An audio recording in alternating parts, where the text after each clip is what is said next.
Welcome back to day 5 of our 100 days of Python coding series. तो last class में हमने cover किया था कि वेरिएबल्स क्या होते हैं और पाइथन में किस किस टाइप के डेटा को स्टोर किया जा सकता है। तो आज की क्लास में हम कवर करेंगे कि पाइथन में ऑपरेटर्स क्या होते हैं। Operators in Python. तो ऑपरेटर्स क्या होते हैं? ऑपरेटर्स दो वेरिएबल्स या मल्टीपल वेरिएबल्स के बीच में ऑपरेशन परफॉर्म करते हैं। अब based on this operation, operators हमारे चार टाइप्स के होते हैं। पहला होता है अरिथमेटिक ऑपरेटर्स, दूसरा होता है हमारा कंपैरिजन ऑपरेटर्स,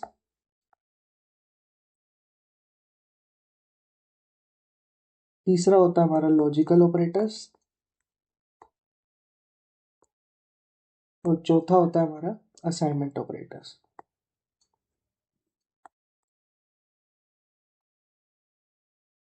सबसे पहले में चलते हैं हम अरिथमेटिक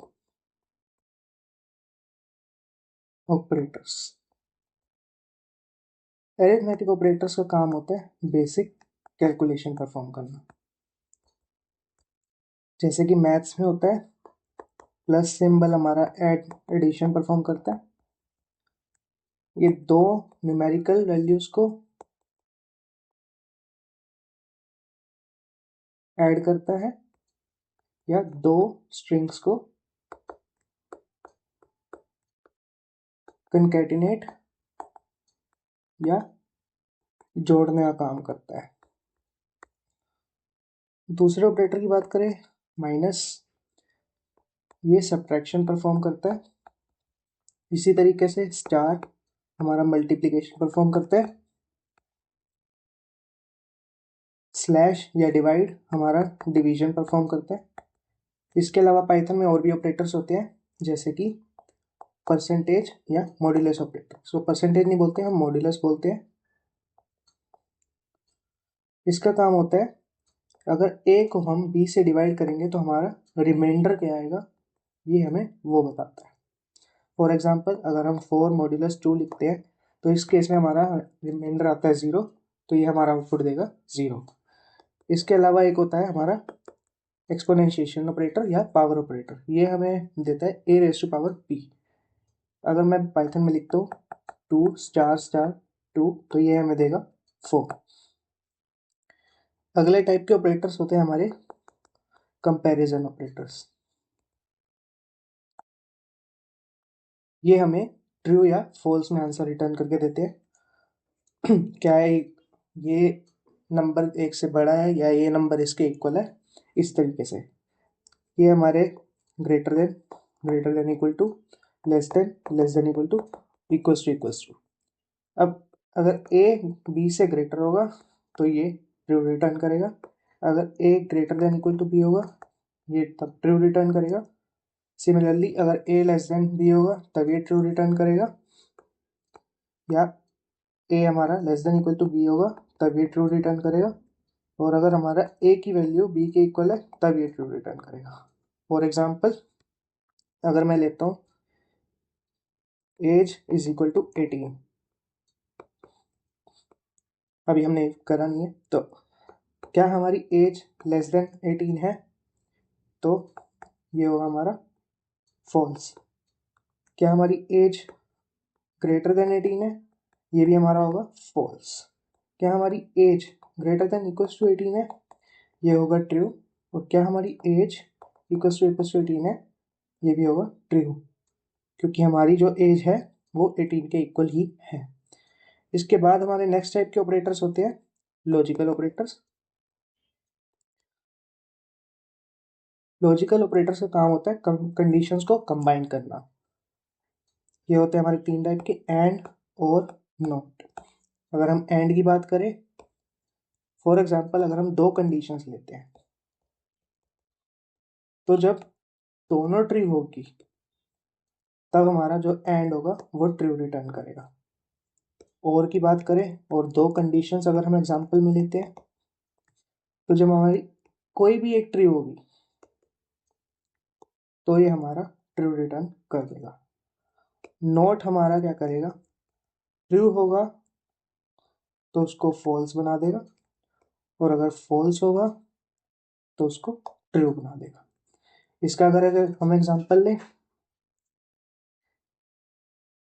इस पे एग्जांपल के तौर पे हम ले सकते हैं, क्या हमारी, अगर हम कह रहे हैं एज हमारी 18 है और हमारे जो काउंट है वो 5 है, तो अगर हम कंडीशन लगा देते हैं क्या एज हमारी ग्रेटर देन इक्वल्स टू 18 है और काउंट हमारा लेस देन 10 है, यहाँ पे अगर हम बीच में एंड ऑपरेटर यूज कर देंगे तो ये ट्रू रिटर्न करेगा, क्योंकि हमारी जो एज है वो 18 है और जो काउंट है वो हमारा 5 है जो कि लेस देन 10 है।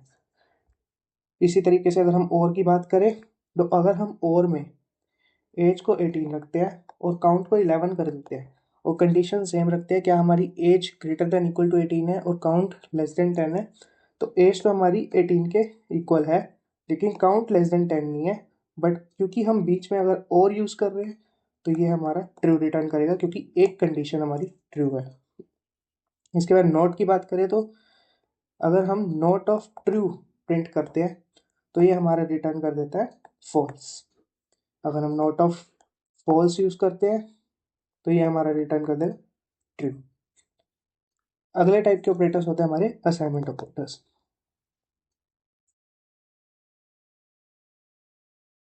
तो असाइनमेंट ऑपरेटर्स हमारे काम आते हैं वैल्यूज को असाइन करने के। अगर मैं a इज इक्वल टू 2 करता हूँ और b is equal to a करता हूँ तो a की जो वैल्यू होगी वो b को असाइन हो जाएगी।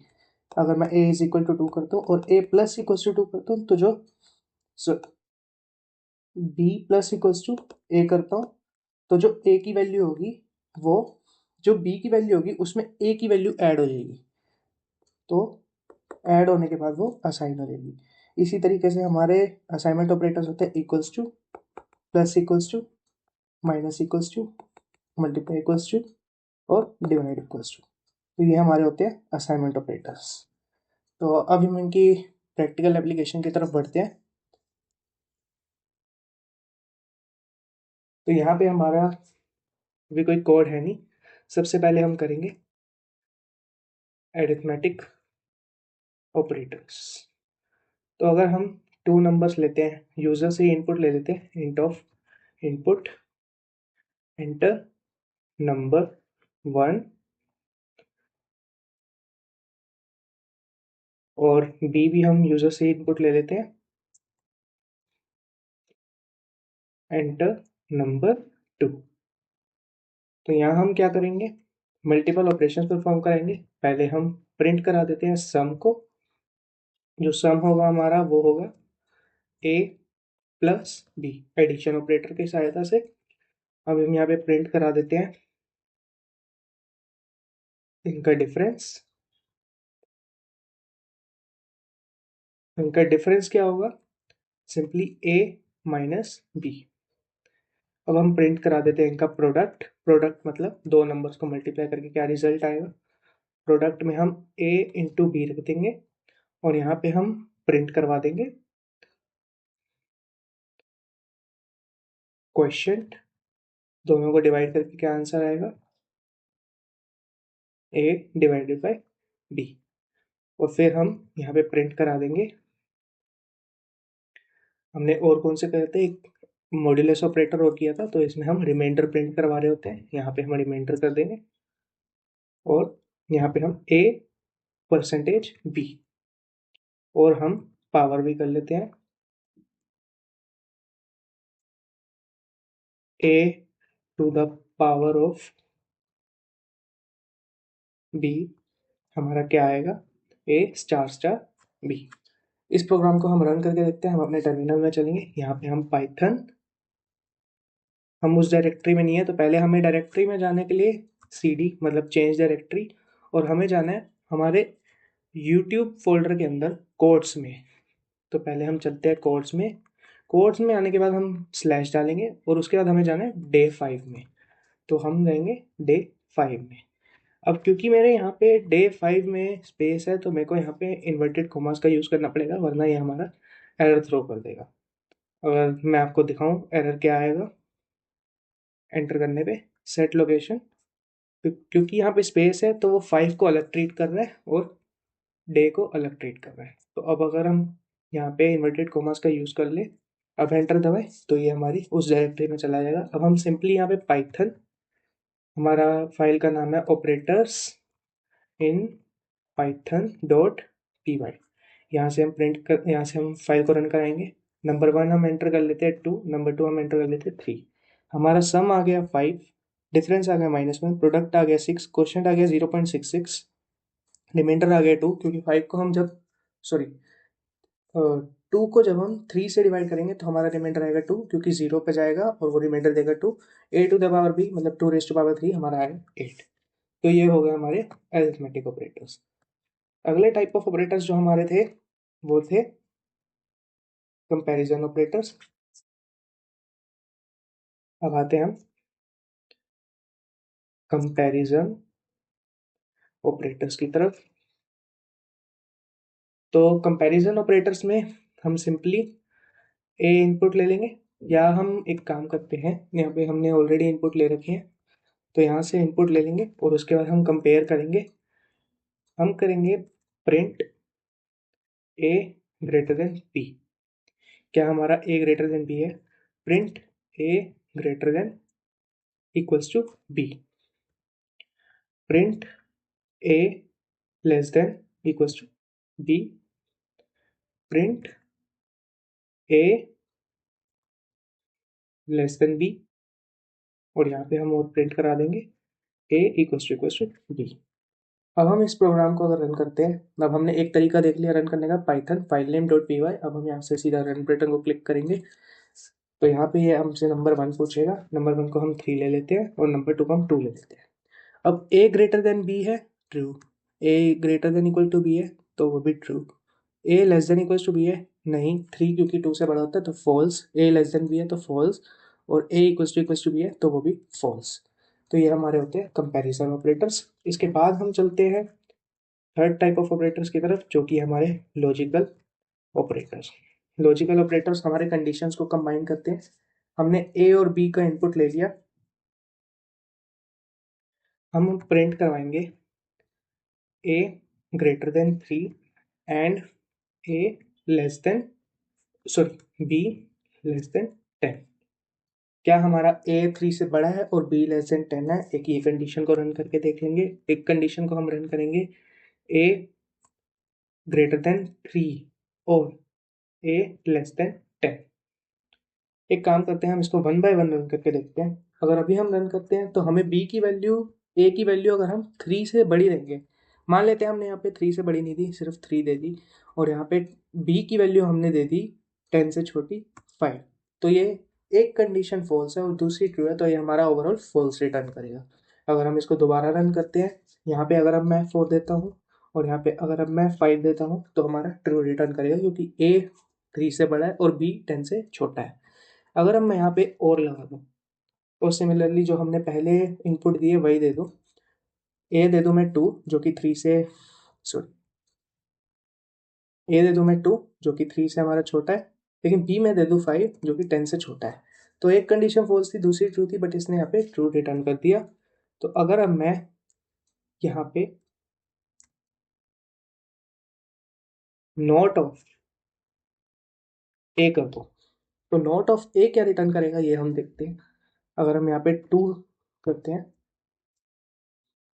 तो हमारा फॉल्स आएगा, क्योंकि हमारे 2 0 के अलावा जितने भी इंटीजर्स होते हैं वो हमारे ट्रू काउंट होते हैं। अगर मैं यहाँ पे वापस रन करके देखूँ, अगर मैं यहाँ पे 0 एंटर कर दूँ ए को और बी को ऐसे ही रहने दूँ तो हमारा ट्रू रिटर्न हो जाएगा, क्योंकि 0 हमारा फॉल्स होता है। तो ये हो गया हमारे लॉजिकल ऑपरेटर्स। अगले हम ऑपरेटर्स की तरफ बढ़ते हैं, जो कि है असाइनमेंट ऑपरेटर्स। Assignment operators. अब असाइनमेंट ऑपरेटर्स की अगर हम बात करें तो हम इसमें वैल्यू को असाइन कर देते हैं। अगर मैं ए इज इक्वल, जो हमारी ए की वैल्यू आई, हम सिंपली हम क्या करते हैं, यहाँ पे सिर्फ एक इनपुट लेते हैं ए का। अगर अब हम बी को असाइन कर दे ए की वैल्यू, या हम यहाँ पे सी को असाइन कर दे, सी को प्लस करके असाइन कर दे ए की वैल्यू, मतलब जो भी ए की वैल्यू आएगी उसमें उसको सी में असाइन कर दें। तो सी प्लस इक्वल्स टू ए, हमारा सी ऑलरेडी है नहीं तो हम पहले यहाँ पे सी को डिफाइन कर देते हैं 2 से। और अब यहाँ पे अगर हम सी प्लस इक्वल्स टू ए कर दे, ओके, तो हमने 2 असाइनमेंट ऑपरेटर्स देख लिए यहाँ पे। अब अगर हम इसको रन कर, यहाँ पे हमें प्रिंट भी करवानी होगी वैल्यूज, प्रिंट बी और यहाँ पे प्रिंट सी। तो अगर अब हम रन कराएंगे तो ए की वैल्यू अगर हम देते हैं 2, तो बी में तो 2 असाइन हो जाएगा, बट सी की वैल्यू 2 है तो सी में ए ऑलरेडी 2 है तो सी में ए ऐड हो जाएगा। तो सी प्लस इक्वल्स टू ए का मतलब है ए की जो वैल्यू है उसको सी में ऐड कर दो और सी को असाइन कर दो। तो अब हमारा आंसर आना चाहिए, बी का आंसर प्रिंट बी का आंसर आना चाहिए 2 और प्रिंट सी का आंसर आना चाहिए 4। यहाँ पे A is equal to enter number 1, sorry ये मेरा कीबोर्ड इंटरप्ट था। तो 2, तो बी का आंसर आ गया 2 और सी का आंसर आ गया 4। तो अगर आपको वीडियो पसंद आई हो तो वीडियो को लाइक करना, चैनल को सब्सक्राइब करना और वीडियो को शेयर करना और मेरे को कमेंट में बताना आपको कौन से टॉपिक पे वीडियो चाहिए। तो आज के लिए बस इतना ही। नेक्स्ट क्लास में हम कवर करेंगे कंडीशनल स्टेटमेंट्स क्या होती हैं, जहाँ पाइथन खुद से डिसीजन बनाना सीखेगा। तो बने रहिए इस चैनल के साथ। Thank you.